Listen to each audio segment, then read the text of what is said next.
guys, so papasok na tayo. It's Sunday na naman, ano? Ito na naman, sasabak na naman tayo sa ano, sa trabaho. And syempre maaga tayo kasi nga ano, baby, please na ako. Bye. Sayon, bye. Work na sa daddy. Cellphone. Okay, susi, ID. Lahat dapat i-check natin kasi mahirap na, baka may makalimutan tayo, no? Sa ating ilaw.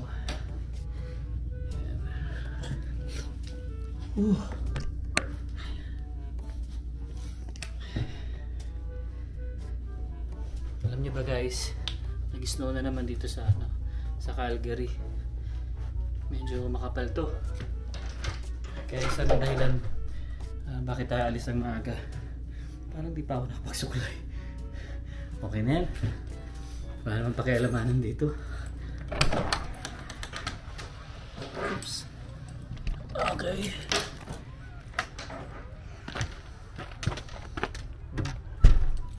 So -6 nga pala kami ngayon guys. Ayan o. Puting-puti na naman, ano? Kahapon wala na yan eh. Ay nako. Ayan, so tanggalin muna natin yung ano, yellow dito sa sasakyan natin kasi kailangan importante yung mga windshield natin, yung sa gilid at saka yung sa likod. So tingnan nyo guys, no? Tingnan nyo yung kapal. Ito na yung kahapon eh, diba? Siguro mga isang dangkal to eh. Bari natin.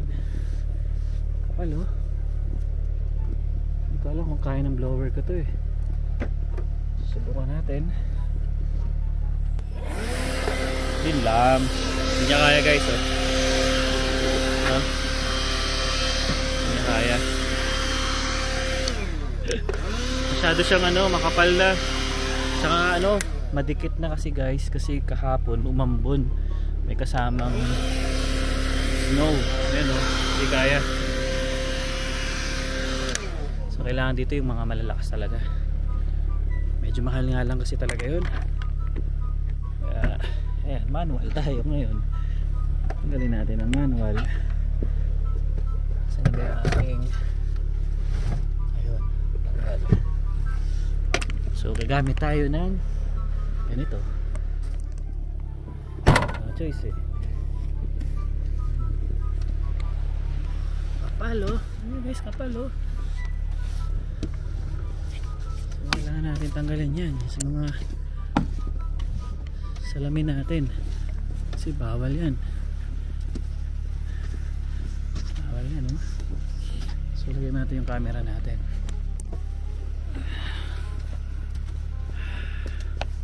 Hindi tayo nagrereklamo guys, no? Kailangan din talaga, kailangan lang din talaga natin sa tanggalin.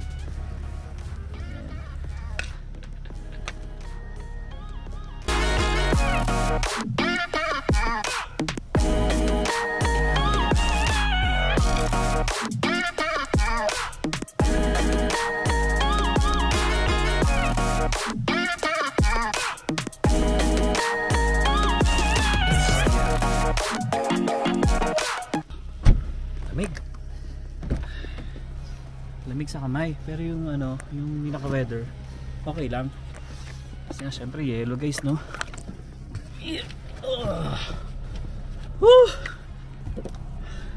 Saya! Saya saya! Ayan. Ayan, tagal natin muna yung mga yellow, no? Ayan. Ayan, so hanggang mamaya lang naman tong ano guys, hanggang mamaya lang naman tong snow natin, ano. Then bukas back to normal ulit. Maganda ulit yung weather. Although maganda naman yung weather, no, hindi naman siya ganun kalamigan talaga. Pero yung snow lang talaga tuloy-tuloy. Pamula ano pa to eh. Kasi umuwi kami kagabi, mga bandang 9 ng gabi, wala pa siya. Tapos lalagyan ko sana siya ng cover. Ang problema kasi kagabi guys, Galing kasi kaming Lake Louise kagabi. So dami kaming bagahe. So ang isa pang problema kasi yung itong yung inaapakan namin is black ice talaga. So ang hirap gumalaw, nadudulas nga ako. Actually, nadulas ako kagabi dito sa likod. Pero hindi naman yung sobrang bumagsak talaga ng matindi. Buti na lang din nakahawak ako. And yun nga, hindi na ako bumalik agad kasi nga nung pag kuha ko ng mga gamit, ang dami kasi noon, may mga baon-baon din kami nila Emma, kay Zion. So sabi ko nga, kukuberan ko to, pero hindi ko na ginawa kasi nga madulas, natatakot ako. Kasi pag nilagyan mo yun, kabilaan yan ikot-ikot ako, madulas talaga siya guys. Madali lang naman dito sa windshield Ang problema yung sa tuktok, yung sa taas. Kasi ang hirap abutin. Pero dito yan, madali naman matanggal yan no? Ayan, so yun lang yung camera, kwentuhan tayo. Yes, kwentuhan tayo habang papunta ako dun sa trabaho ko. Woo! Aga pa naman sakto yan. Ayoko rin magmadali kasi, kaya chill lang tayo mag-drive. Ano nyo guys pakita ko sa inyo yung paligid natin. Ayun snow na naman. Wala, may patungan ako dito.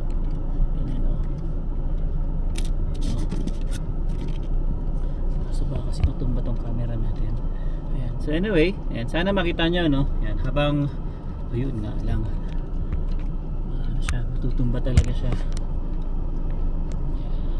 Dapat kasi bakal to So anyway, hawakan ko na lang, pakita ko na lang sa inyo. Madali naman mag-drive hindi naman siya sagabal para sa akin. Ayan, so pakita ko lang muna sa inyo yung mga paligid natin. Ayan, puro snow na naman. Guys hindi ako nagre-reklamo. Baka sabihin nyo nagre-reklamo tayo. Hindi. Mahalin na lang natin yung ginagawa natin para hindi tayo mainis, di ba? Kasi ganito talaga dito guys sa Calgary. May snow talaga siya dito. Yan. Pero nagpapasalamat kami talaga guys, hindi siya ganun kalabig talaga. Ayan, so kapit natin yan. Ayan, may naglilinis. Ayun, yung truck. Ayan. Yun yung kaganda dito sa Calgary guys hindi nila pinababayaan yung mga kalsada. Yung mga major road lang talaga. Pag yung mga looban, hindi na nila nililinis yan. Syempre, hindi na nila sakop yan highway, yan, mga ganyan. Yung mga Glenmore, Deerfoot, Blackfoot. Yan, katulad dito, ito yung sa dinadaanan ko. Marami kasi dumadaan dito guys lusutan to ng mga papuntang Deerfoot, ganyan. So mas dito, nililinis talaga to. Ayan. Ayan, tsaka tingnan nyo guys ano oras na, mag-alas 6 na, medyo maliwanag pa. Na kasi siya guys bumabalik na yung normal kasi dati pag umaalis ako ng mga 5:30 madilim na talagang parang gabi na talaga. Pero ngayon is malapit na ulit kasi spring tapos summer yan. So medyo matagal na ulit yung araw.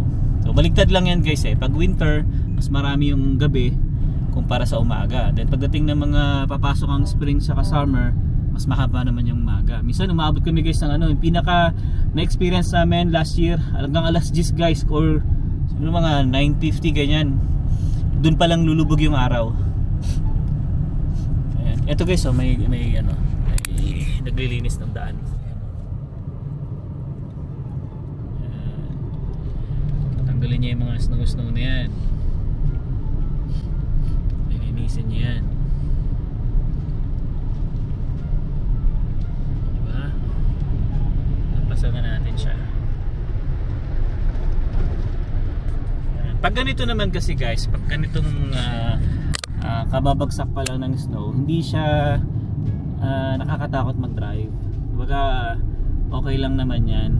Pero pag yung talagang guys, yung merong mga black snow na talaga, yung biglang lumamig, magpi-freeze kasi yung yellow, talagang alam niyo parang solid talaga siya na yellow. Yun yung madulas, yun yung mahirap mag-drive.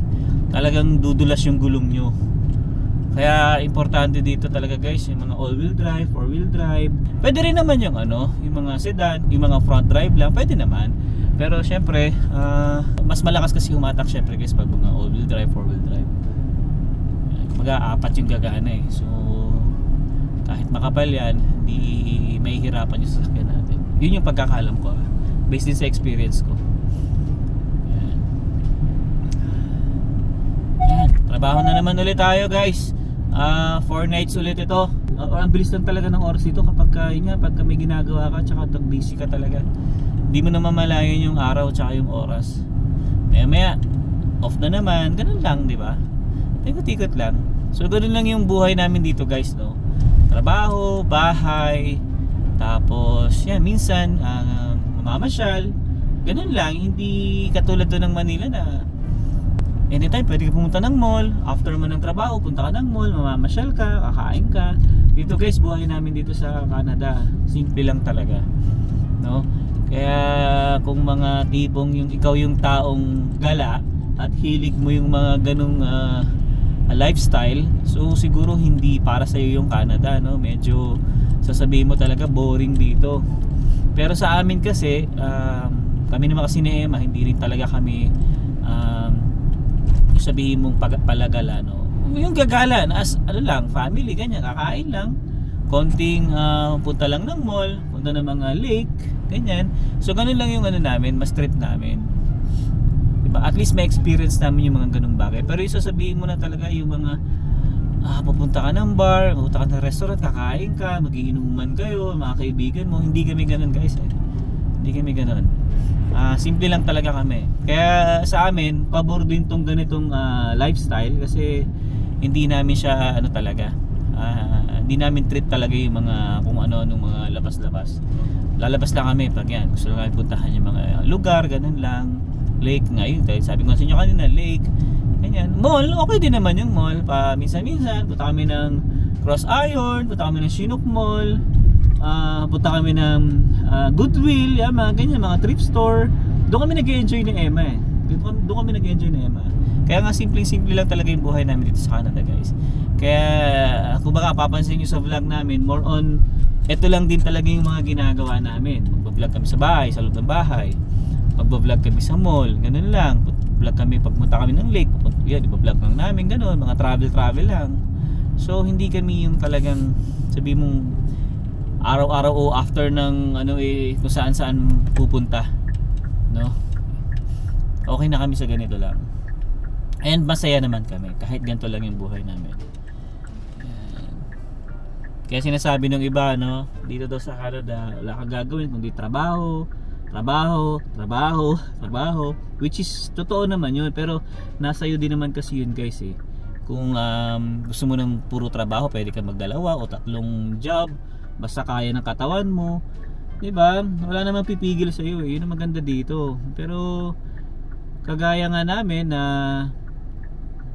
eto na ako lang yung nag-work, syempre yung expenses medyo malaki talaga. So kulang, di ba? Kulang talaga yung sinisweldo ko. Kung tutuusin talaga sa mga expenses dito sa bahay, hindi kaya. Syempre nga di ba nga guys, alam niyo naman si Emma nga wala pa naman talaga siyang trabaho. Sabi ko tapusin niyo na muna yung school kasi ito na ilang months na lang naman, 3 months na lang naman ata. Tapos na siya. So yun. And bukas nga guys, ayan, meron siyang interview. I think nabanggit niya na rin to sa isang vlog niya eh, na yun nga, may magkakaroon siya ng interview kasi meron siyang in-applyan. Ano rin yan, sa law firm din yun, sa law firm. Ayan, so bukas siya tatawagan. Actually tinawagan siya ng Friday, hindi niya nasagot eh, nag voicemail na lang. So yun, sabi nga tatawagan daw siya ulit sa Monday para interviewin. Ayun, sana makakuha siya. Yan. Para sa ano niya guys eh, para sa practicum niya ata yun, at least 1 month. Then sana ma-absorb siya, kunin siya ng parang sa mga legal assistant yan. Kailangan namin yun eh, para at least baka pag-extend kami ng PGWP, para hindi na siya maghanap ng iba. Sana nga, kaya nga sana ma-absorb talaga siya. So pasensya na guys, no, medyo madilim yung ano natin, yung background natin kasi nga paggabi na. Kaya binuksan ko na rin yung ilaw eh, para makita nyo na rin yung background natin. Okay, so yun guys, no, mamaya na lang ulit tayo magkwentuhan paglabas ko na to. So madaling araw na, tingnan natin ulit guys yung ano, yung paligid namin kung gaano kakapal ulit yung snow. Ayan guys, so ilalagyan ng gasolina yung mga truck namin. Kasi ano yan guys, pamula nung Friday pa yan dumating. So kinakargahan nila yan. Ayan, so ito yung background. Ito yung mismong ano natin guys, labas no. Snow na naman. Ayan, so I think ilan ba yan? 4 na truck yun nandun sa kabila. Then dito 2. Ayan. So ito na naman, snow na naman. Ayan. So yun guys, na-check ko yung weather forecast. So hindi na siya mag-snow. Next week na ulit. Parang Sabado na ulit yung snow. Tapos maganda na ulit yung weather namin. Magpa +2, ganyan. Ayan. Okay, so pasok naman na tayo. Okay, ngayon ulit. A few inches later. Ayan, so uwi na tayo guys. Tapos din ang gabi. Tapos din ang madaling araw. Ayan, so hindi na siya nag-snow. Ganun pa rin. Pero yung weather niya is maganda. Hindi siya malamig.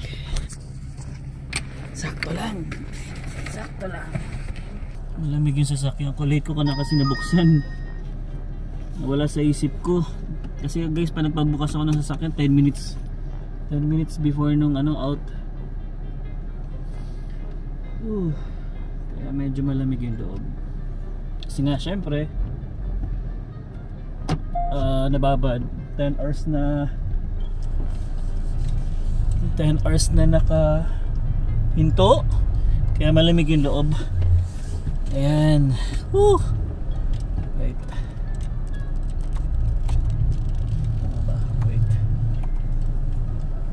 Ayan. Sorry guys, no, madilim ako. Hindi niyo ako masyadong makita. Okay. So, ito maganda guys pagka pagka night shift. Walang traffic. Pag umuwi ako mabilis, dire-diretso lang. Ayan. Kaya gusto ko talaga mag night shift talaga guys. Tsaka syempre, yun na rin yung yung alaga rin kay Zion. At least hindi na kami mag-daycare. Kaya isa rin sa dahilan kung bakit gusto ko rin talaga mag night shift. Kaya nga sabi ni Emma, tinatanong niya ako kung gusto ko para magpalipat sa umaga. Sabi ko hindi na, okay na rin naman ako dito sa panggabi. Kasi once na nagkatrabaho siya, ganun din, maaga din naman siya, di ba, mag-work. So at least ako yung magbabantay pa rin kay Zion. Tapos ganun pa rin, same routine pa rin namin ni Emma. Kung ano yung ginagawa namin ngayon pag nag-work siya, ganun pa rin. Kasi malamang ang magiging work na Emma syempre pangmaga, di ba? Kaya sabi ko hindi na ako para magpalipat sa umaga. Saka enjoy na rin naman ako guys sa panggabi. Okay na rin naman ako sa panggabi. Yun lang, ang mahirap lang syempre yung tulog natin, di ba? Iba pagka ganito Sunday hanggang Thursday morning, iba yung tulog natin kasi nga nag-work tayo. Kaya minsan guys, pagka Friday hindi ako makatulog yung gabi, yung Friday ng gabi. Ngari matutulog kami, hindi ako masyadong makatulog agad-agad. Parang syempre nasanay tayo, yung body clock natin is pang gabi yung work natin. So medyo nahihirapan ako. Yun lang naman yung yun lang naman ang pangit pagka night shift ka, hindi normal yung tulog mo. Pero pagdating naman ng Sabado, back to ulit, tulog ulit. Ganun lang naman. Konting adjustment lang naman yung ginagawa ko. Hindi naman siya big deal para sa akin. Tsaka yun nga, nag-enjoy din naman talaga ako guys pagka gabi. Ayan. So yun nga guys, hindi na gusto ko pagka umuwi ako, wala masyadong sasakyan. Solong-solo mo yung daan. Iilan lang kayo sa kalsada. 'Di ba? Kasi pagka yung time kasi guys, dati nung pangmaga ako, ang uwi ko, ang labas namin ng 5:30. Ako, abutin ako minsan ng traffic. Dito pa yun guys, malapit pa yung bahay namin sa dito sa trabaho ko, dito sa 42nd Avenue. Ang bahay ko dun lang sa malapit sa Sinok, pero dadaanan ko maraming stoplight dahil nga maraming sasakyan. Mas okay talaga siya sa akin guys pag panggabi. Enjoy talaga ako guys, especially sa katrabaho ko, kay Kuya Darnell, kay Feds, kay Marisa, yung kami, 4 lang kami guys So okay yung namin, okay yung team namin. Yan. Tsaka ano, alam mo yun, peaceful pagka konti lang kayo nag-work sa sa madaling araw. Baga iilan lang kayo, wala masyadong traffic sa floor, wala masyadong nagbubusina sa mga forklift. Kasi dito guys, ay di siguro rules na rin naman talaga yun. Bago ka dumaan sa mga kanto-kanto ng mga aisle nyo, syempre magbubusina ka para hindi kayo nagkakabanggaan ng mga kasama nyo. So yun, pagka panggabi wala masyado nagbubusina kasi maluwag kami, hindi kami sikip sa floor. Kaya okay na okay siya. Kumbaga, bisan solo ko yung freezer o kaya dalawa kami ni Feds, ganun. Tapos minsan ako lang yung nasa dry. So kanya-kanya kaming area. So hindi kami nagkakasalubungan lagi. Hindi katulad guys pag umaga, syempre marami kayo. Salabitan yung mga forklift, yung mga narrow aisle. So dito, okay siya. Solo namin. Kaya enjoy siya. Tapos samahan mo pa ng may music ka. Diba? Kasi sa amin guys, piniyagan kami na gumamit ng Bluetooth, ganyan. Meron kami music habang nagtatrabaho. Basta basta syempre doble ingat lang din. Pagka minsan, syempre magsasalubong kayo ng kasama mo. Meron pa ring busina pero minimal na lang. Tapos syempre yun nga, may music. So hindi ka aantokin guys sa floor. So ganun ka sa amin, ka okay sa amin. Tsaka pinayagan din talaga kami. Basta as long as na ginagawa raw talaga namin yung trabaho namin. So walang problema. Tsaka kasi guys, yun nga, pag may emergency rin si Emma sa bahay, pag tumawag si Emma at agad ko masasagot. Lahat kami ganun. Lahat kami may mga headset. Saka ibang-iba talaga sa amin guys. Kaya okay siya.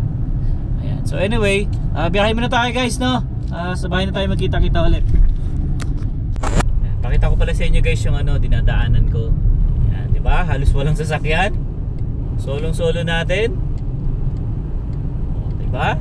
Ganyan ka ganda bumiyahe pagka madaling araw. Solong-solo, di ba? So dito ako dumadaan guys sa loob. Kasi dati dumadaan ako mismo dun sa highway, yung Glenmore. May stoplight, syempre. Ito dito naman meron, pero pag sa ganitong highway kasi always green kasi nga wala masyadong sasakyan. So green kami lagi dito. Ayan, tulad yan, yung parating na stoplight. Malayo pa ako pero green na yung diba? Kasi walang dumadaan dito sa area na to pag ganitong oras. Kaya okay siya. Aking dinadaanan every night. Yan, once na may pasok tayo. Di ba? Green pa rin. Walang sasakyan dito sa kanan ko. See? Ayan, so tinatanggal ko lang yung mga yellow dito. Ito guys, kapalo. Masyado pa siyang matigas. Ayan, natanggal na yung ewan ko kung nakikita nyo. Ayan, so tingnan nyo guys yung paligid natin alas 4 na pero maliwanag. Ganito kasi guys pag nag-snow, syempre nagre-reflect yung kulay ng puti, tapos yung ulap natin puting-puti din. Ayan, kaya maliwanag. Ayan, nung una guys, nung bago lang kami dito sa Canada, nagulat kami ni Emma. Sabi namin, bakit maliwanag sa labas? Yun yung time na nag-snow So, sorry madilim. Ayan, so bali bumili nga ako pala ng sensor dito, yung ilaw. Dito ko ilalagay. O kaya doon. Bumili ako sa Amazon kasi nga pag umuwi ako, madilim dito. Kailan ko ba yung pinto? Hindi ko na kalimutan ko. Double check ko lang. Paligid natin. Okay, so pasok muna tayo. Ayan, so ito tayo sa loob ng bahay. Pabalak lang natin. Buti na lang talaga guys, hindi malamig. Oh, okay siya.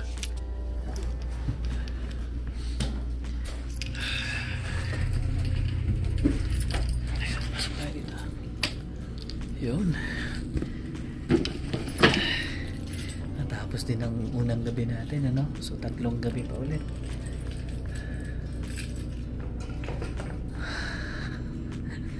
Medyo nakakapagod kanina. Medyo busy kami nung ano, hanggang 2 AM. Then pagdating ng after break namin yun, lumuwag na ulit yung ano, trabaho. So medyo naglaylo na kami doon. Ayan. So yun guys. I hope na nag-enjoy kayo sa vlog ko. Kaya yun guys, pag may mga question ko, just comment lang sa baba. And yeah, dito na lang. See you on the next one. Good night. Peace.